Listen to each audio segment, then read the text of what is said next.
السلام مولاي مولاي السلام السلام عليك يا أبا عبد الله وعلى الأرواح التي حلت بفنائك. لیکن اصل کیا ہے؟ اصل یہ کہ بھئی آپ کو اور میرا ان مجالس سے درس لینا، عبرت لینا، اور اس درس اور عبرت کو اپنی زندگی میں استعمال کرنا. اب ایک قدم آگے بڑھاتے ہوئے چلیے، یہ سمجھ میں آ گیا دنیا ختم ہو جائے گی، سمجھ میں آ گیا ہم نے جانا ہے، سمجھ میں آ گیا واپس نہیں آنا ہے. یہاں پہ اچھا کیا ہے، برا کیا ہے، کامیابی کیا ہے، ناکامی کیا ہے، یہ اتنا اہم موضوع ہے. کاش میں سوچتا ہوں کہ یہ جو ہمارے اسکولز کے اندر، کاش میں بھی نہیں کر پاؤں گا، اگر میں اسکول کھولوں گا میں بھی نہیں کر پاؤں گا، کاش ایسا ہوتا کہ یہ جو ہم بچوں کو trigonometry, algebra, physics, chemistry, mathematics اور فلاں فلاں سکھاتے ہیں، اتنی ہی امپورٹنس کے ساتھ ان کو یہ سکھاتے کہ زندگی میں کامیابی کسے کہتے ہیں، ناکامی کسے کہتے ہیں. کیوں؟ ایلیوژنز میں گھوم رہے ہیں ہم لوگ، تخیلات کے اندر. ایک کامیابی کا تخیل ہے جو ہمیں ملا ہے، ایک امیجنیشن ہے جو ہمیں ملی ہے، اس پہ ساری زندگی گزار رہے ہیں، اور آخر میں جب جانے لگتے ہیں تو پھر یہ کہتے ہیں کاش کسی نے پہلے بتا دیا ہوتا. تو پہلے تم نے خود کیوں نہیں سوچ لیا کہ بھئی اس دنیا میں ناکامی کسے کہتے ہیں، کامیابی کسے کہتے ہیں. ایک مثال میں دیتا ہوں حسب حال، چونکہ جون کی ابتدائی تاریخیں ایک مرد بزرگ کے دنیا سے جانے کی تاریخ ہے، آیت اللہ خمینی کی، تو ان سے ایک مثال عرض کرتا ہوں آپ کی خدمت میں، ان کی روح کی بلندی کے لیے، جن مرحومین کے لیے مجلس ہو رہی ہے ان کے سارے ثواب کے لیے، ارواح کی بلندی کے لیے، اہل بیت کی شفاعت اور حصول اور وقت امام کی ظہور کی تعجیل کے لیے درود بھیجے. محمد وعلی محمد صلی علی محمد محمد عاجل فرج. اگر یہ کہا جائے کہ یہ شخصیت آیت اللہ خمینی کی ایک صدی میں یونیک شخصیت تھی، 100 سال میں کوئی مسئلہ ہی نہیں ہے، آپ بہت آسانی سے اس بات کو کہہ سکتے ہیں. کیوں؟ بھائی 100 سال میں جو بڑے لوگ دنیا میں آئے ہیں وہ ایسا کوئی چھپے نہیں رہے. انٹرنیٹ کا دور ہے آج کل، صحیح ہے، ممکن ہے کوئی 500 سال پہلے بہت بڑا آدمی آیا ہو، لیکن اب اس جسے کہتے ہیں اس کانٹمپریری ٹائم کے اندر 100 سال 125 سال کے اندر کوئی بڑا آیا ہو، اس کا بھی ہمیں پتہ نہ چلے، یہ ذرا مشکل ہے. پتہ چل جائے گا کسی بھی قوم، قبیلے، نسل کے اندر وہ پتہ چل جائے گا. وہ تبت کے اندر رہنے والے جو بدھ مت کے ماننے والے پہاڑیوں کے گوشوں میں تھے، ان کا پتہ چل جاتا ہے کہ بھئی کون کیا ہے یہاں. تو یہ اسلام میں کوئی آیا ہو، کرسچینٹی میں کوئی آیا ہو، جوڈائزم کے اندر کوئی آیا ہو، زرتشتیوں میں کوئی آیا ہو، ہمیں پتہ نہ چلے 100 سال 125 سال میں، مشکل ہے، بہت مشکل ہے. ہاں یہ ہو سکتا ہے کوئی آدمی مثلا 1900 سال پہلے 1800 سال پہلے اچھا آیا تھا، ہمیں پتہ نہیں چلا، ہاں یہ پاسبل ہے. میں ایک دفعہ انگلینڈ میں ایک چرچ کے اندر گیا، جیسے ہی چرچ میں داخل ہوا مجھے زندگی میں پہلی دفعہ احساس ہوا کہ چرچ میں بھی روحانیت ہوتی ہے. میں نے پوچھا بھائی کیا ماجرا ہے یہاں پہ؟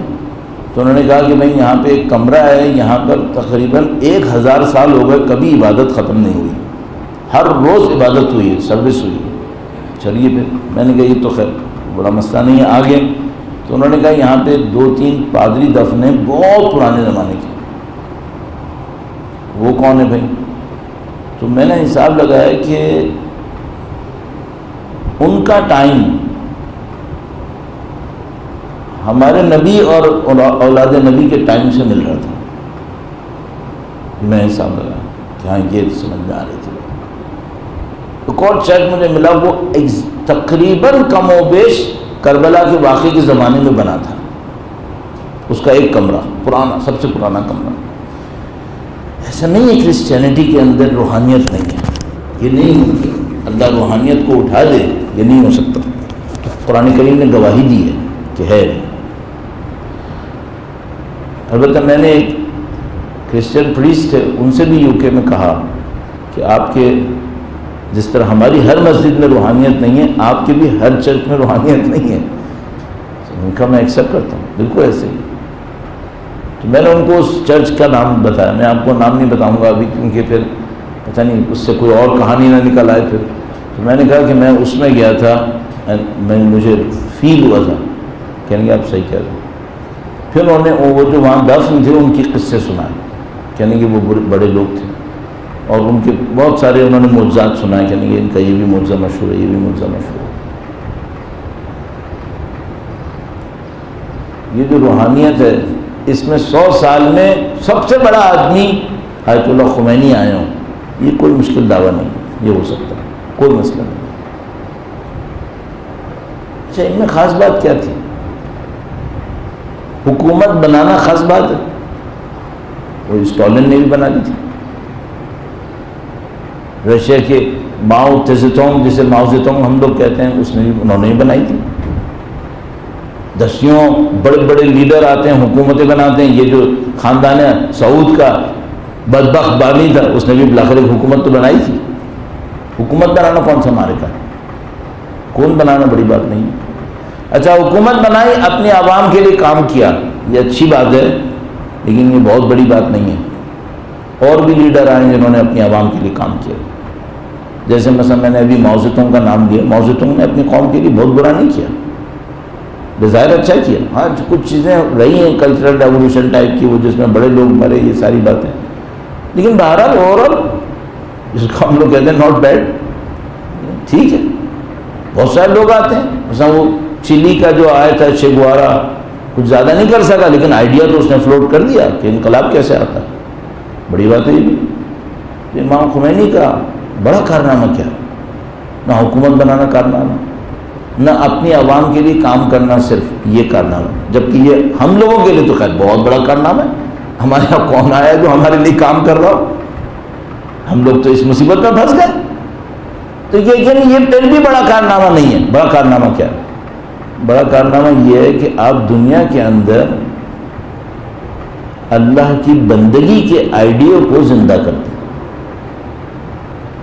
یہ بڑا کارنامہ.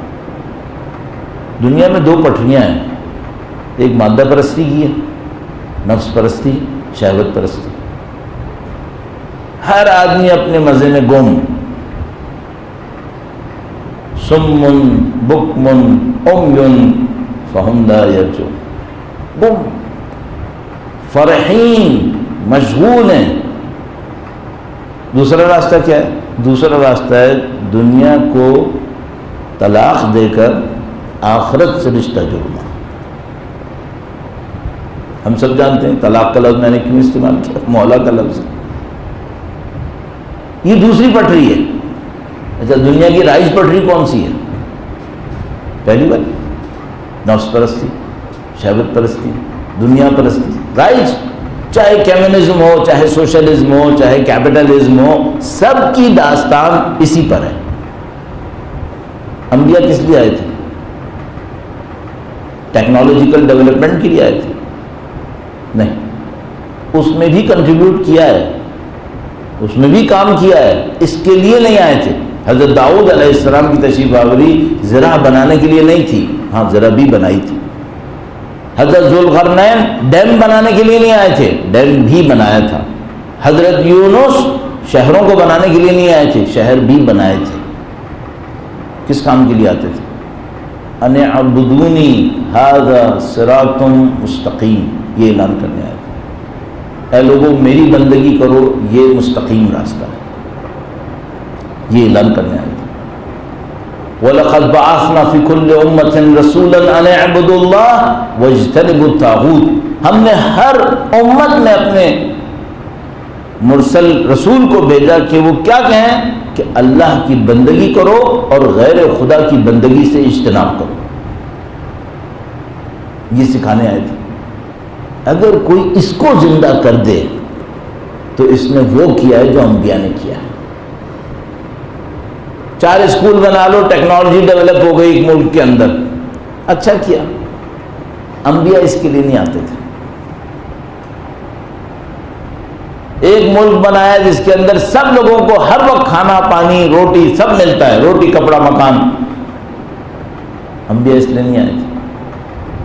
انبیاء انسانوں کو حیوانوں کی خواہشات پوری کروانے نہیں آئے تھے. گرچہ وہ کسی کو بھوکا نہیں دیکھ سکتے تھے، گرچہ وہ کسی کو بے گھر نہیں دیکھنا چاہتے تھے، گرچہ وہ کسی کو بے لباس نہیں دیکھنا چاہتے تھے، اس کے لیے نہیں آئے تھے. آئے تھے کس کے لیے؟ ان اعبدوا اللہ، اللہ کی بندگی کرو. کیوں؟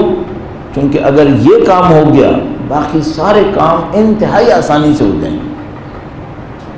یہ نہیں ہوا کوئی کام نہیں ہو پائے. دنیا شاہد ہے، اس وقت کی دنیا بہت بڑی مثال ہے. ہمارے پاس جو ٹیکنالوجیز ہیں یہ انسان کو پوری تاریخ بشریت میں جو ہم لوگوں کی بنائی ہوئی نون ہے اس کے پیٹرن میں اتنی طاقت ٹیکنالوجی کے اعتبار سے کبھی نہیں ملی تھی. ہم سب کو معلوم. یعنی آج سے 200 سال پہلے جو بادشاہ خواب میں نہیں سوچ سکتے تھے وہ آپ اپنی چھوٹی موٹی جاب میں اپنے لیے بنا سکتے ہیں.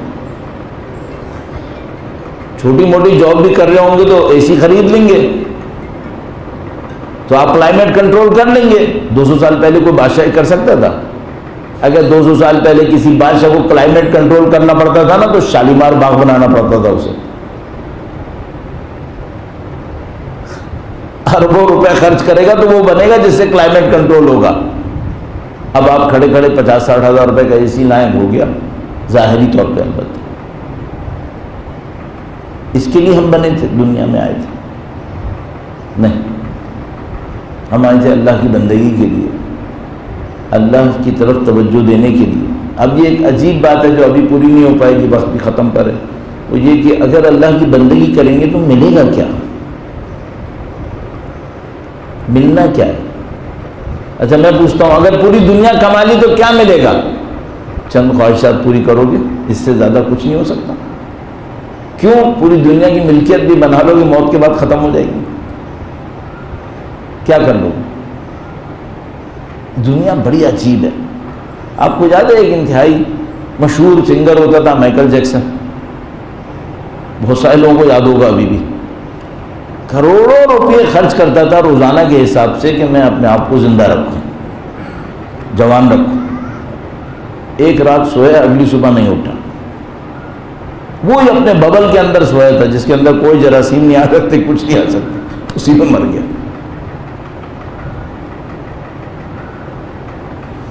زندگی کا کام کیا ہے؟ جو امام خمینی کا بڑا کارنامہ تھا نا، انہوں نے زندگی دنیا میں اس کو کلیئر کیا، یہ کارنامہ کیا. اور کہاں پر پہنچ کے کیا؟ وہاں پہنچ کے کیا جہاں دنیا ان کے قدموں میں آ گئی تھی.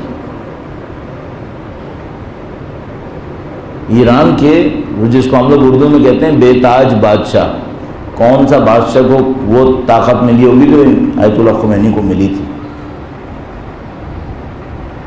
جس دن ان کا جنازہ اٹھا تھا، اور بلا مبالغہ سب قبول کرتے ہیں اندازاً 1 کروڑ لوگ اس جنازے میں تھے، تو میں وہیں پہ تھا.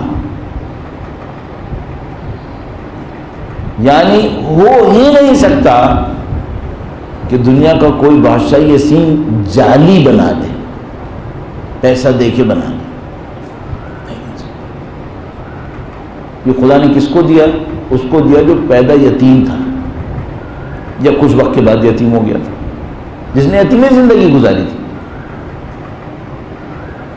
ایرانی اتنے نیشنلسٹ ہیں، یہ ریکارڈ بھی ہو جائے اچھا ہے، اتنے نیشنلسٹ ہیں. یہ اگر آپ فارسی بول رہے ہو نا اور آپ کا فارسی کا لہجہ تھوڑا سا ٹیڑھا ہو جائے ان کو اچھا نہیں لگتا. آپ کی 3 نسل پہلے آپ ایرانی نہیں تھے تو ان کے ریکارڈ میں 3 نسل پہلے ایرانی نہیں تھا، صدر نہیں بنے گا، ملک کے انتخابات نہیں لڑ سکتا. اتنے نیشنلسٹ ہیں. آیت اللہ خمینی جو فارسی بولتے تھے نا وہ انڈین فارسی تھی. ایرانی جب فارسی بولتے ہیں تو جہاں پہ ہے آتا ہے اس سے پہلے وہ زیر لگاتے ہیں. مثلا ہم لوگ کہتے ہیں زندہ، وہ لوگ کہتے ہیں زندے. ہم لوگ بیوی کا نام لیتے ہیں، نام میں برکت آتی ہے. فاطمہ سلام اللہ علیہا، درود محمد صلی اللہ علیہ وسلم.